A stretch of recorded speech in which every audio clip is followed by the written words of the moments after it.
Hello friends, welcome back. गासिखौबो खेबसे welcome जोंनि चेनेल जे डिरेक्सनाव So आं जाबाय बिनोद sorry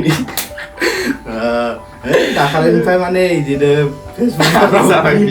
बिनोद नुनाय थानानै नामानो बिनोद हाबलांबाय sorry guys. So आं जाबाय दिबाकर लोगोसे आंजों जन बर' दंफायो थ' जों दिनै भिडिअ नायगोन मोनसे मटिभेशन भिडिअ नायगोन मटिभेशनल भिडिअ सन्दीप महेश्वरीनि स' गासैबो सिनायखानांगौ जानांगौ आरो मटिभेशन स्पिकार आरो इयुथफोरनि थाखाय जेनेबा ग्रयिंनि थाखाय ये स्पिच होयो आरो बहुत मोजां स्पिच होयो स' गाइस दिनैनि भिडिअआ बहुत मोनसे इन्टारेस्टिं टपिकआव आरो लाइफनि बागै स' भिडिअखौ इसेबो स्किप खालामालासिनो एन्डालासे नाय जुदि नायोबा नोंसोरनि थाखायनो माने जास्ट मोनसे माबा मोनसे फिल फैगोन आरो नायनानै जुदि नोंसोर नायोबा एन्डालासे नायनानै नोंसोर बहुत मोनसे मायबा मोनसेथ' मोनलांगोन दि स' जोङो भिडिअखौ नायग्रोनोसै दिनैनि स' दिनैनि भिडिअनि टाइटेला जाबाय नेभार गिभ आप स' मालाबाबो हार मानिनाङा स' दिनैनि टाइटेला बेनो स' जोङो आगोलावनो भिडिअखौ नायग्रोनोसै आरो लोगोसे अरिजिनेल भिडिअनि लिंकखौ टप अफ द डिसक्रिपसन थांनानै चेक आउट खालामबाय थां स' गाइस जों भिडिअखौ स्टार्ट खालामसै let's go never give of साल पहले एक न्यूज़ आई थी जो मैंने एक न्यूज़पेपर में पढ़ी थी, आप में से भी बहुत सारे लोगों ने शायद पढ़ी होगी और ऐसी न्यूज़ आती रहती है। एक स्टूडेंट था 12th स्टैंडर्ड का, ब्रिलियंट स्टूडेंट। उसने अपनी एक गोल सेटिंग करी, उसने अपना एक टारगेट बनाया कि मुझे 12th में मतलब के बोर्ड्स के एग्जाम्स में 98% चाहिए और उस टारगेट के बेस पे उसने आगे की अपनी सारी प्लानिंग कर ली कि जब मेरे 98% आएंगे तो मेरा इस कॉलेज में एडमिशन होगा, फिर मैं ये करूँगा, फिर मैं वो करूँगा, ऐसे ऐसे सारी प्लानिंग करता चला गया। एग्जाम्स हुए, रिजल्ट्स आए, उसकी परसेंटेज आई 96% और उस लड़के ने सुसाइड कर लिया। और ऐसे एक या दो एग्जाम्पल नहीं है, इंडिया के अंदर हजारों ऐसे एग्जाम्पल्स हैं जिन्होंने नंबर कम आने की वजह से सुसाइड कर लिया। ये तो हो गया एक एक्सट्रीम एग्जाम्पल, लेकिन अगर मैं बात करूं उन स्टूडेंट्स की जो नंबर कम आने की वजह से डिप्रेशन में चले गए, परेशान हो गए, जिंदगी से हार गए, जिनका कॉन्फिडेंस जीरो हो गया, जिनको कुछ समझ नहीं आ रहा कि हम आगे क्या करें, तो ऐसे कितने स्टूडेंट्स होंगे इस टाइम इंडिया में? लाखों हैं, करोड़ों हैं, पता नहीं कितने हैं जिनकी जिंदगी खराब हो रही है। किस वजह से? एक गलत ट्रैक पे चलने की वजह से। अगर मैं लाइफ का आपको एग्जांपल दूं, एजुकेशन से रिलेटेड जिसकी मैं बात कर रहा हूं, तो क्या होगा? आप इमेजिन करो एक क्रिकेट का मैच चल रहा है, आप यहां पर बैटिंग कर रहे हो, आप स्टूडेंट हो, पीछे कोई विकेट्स नहीं है, ये लाइफ का गेम है, क्रिकेट का गेम नहीं है, क्रिकेट से रिलेटेड है, मैं आपको एग्जांपल दे रहा हूं, लेकिन ये जिंदगी है।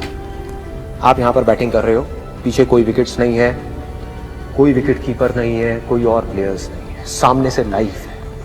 जिंदगी है जो एक के बाद एक बॉल फेंकती चली जा रही है। बॉल आई, एक बॉल आई, मार दो उसको, आपने बैट घुमाया, वो बॉल छूट गई, पीछे निकल गई।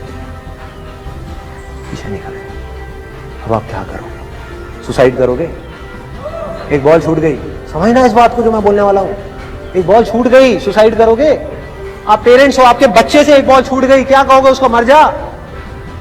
क्या कहोगे उसको कि तू हार गया, जिंदगी से हार गया, अब तू कुछ नहीं कर सकता, तू किसी काम का नहीं है, ये करोगे? तो क्या है लाइफ? लाइफ को समझो। लाइफ वहां तक नहीं है जहां तक आप सोच रहे हो, आपकी सोच से परे है। जहां तक आपकी सोच नहीं पहुंच सकती वो है असली जिंदगी। तो हुआ क्या? एक बॉल छूट गई, वो बॉल क्या थी? वो एक अपॉर्चुनिटी थी जो नंबर्स के रूप में आपके सामने आ रही थी, एग्जाम्स के रूप में आपके सामने आ रही थी कि भैया 12th के एग्जाम्स हैं, सामने से जिंदगी ने एक अपॉर्चुनिटी फेंकी, वो निकल गई। मैं ये नहीं कह रहा वो अपॉर्चुनिटी नहीं थी, मान लिया नंबर आ जाते तो ठीक है, कुछ अच्छा हो जाता, निकल भी गई, क्या फर्क पड़ता है भाई? ये गेम ऐसी है जहां पर मैंने आपको कहा ना, कोई विकेट्स नहीं है, कोई और प्लेयर नहीं है, मतलब कि आप चाहो भी तो इस जिंदगी के खेल में आउट नहीं हो सकते तब तक जब तक कि आप मैदान को छोड़ करके भाग नहीं जाते। दुनिया की कोई ताकत आपको हरा नहीं सकती अगर आप पिच पे डटे रहो। लाइफ का सिर्फ एक काम है, वो एक के बाद एक बॉल फेंकती चली जाए। एक बॉल आई एग्जाम्स की, निकल गई, कोई बात नहीं, एक दूसरी बॉल आएगी, कोई और चीज की आएगी, फिर कुछ और आएगी, अरे हजारों बॉल्स आएंगी जिंदगी में। ये बॉल्स क्या हैं? अपॉर्चुनिटीज। यस। कोई छोटी Grab खामनो रोंनांगोन आरो अपॉर्चुनिटी मोजाङै जिसको आप बड़ा समझ रहे हो वो छोटी है और जिसको छोटा समझ रहे हो कई बार वो बड़ी है। हाथारगोन ना इयुनावबो keep trying keep trying बेखौनो होनखादो बे थ' बे मोनसे थ' बे मोनसे थ' motivation speechनि सायावसोमोन माने motivation ससे never give up नि सायाव टाइटेला जाबाय never give up माने जोंनि इन्डियायाव ओरैबायदि मानसि दं जे मोनसे खेबसे एग्जामफोर जेनेका फाइनेल एग्जामफोरखौ फेल बा खम मार्क्स मोनबानो मिन्स माइन्डआ सुसाइडआव थाङो बेफोरबायदि जायो बहुतआनो स' बे मोनसे अनलि अपरचुनिटि माने खेबसे चान्स बेयो खेबसे चान्सआव जुदि नोङो हायाखैबा बेखौ आरो ट्राइ खालामबाव बांसिन होमबानियानो मोजां जागोन स' खिन्थु बे भिडिअ बेखौनो होनदों सन्दीप महेश्वरिया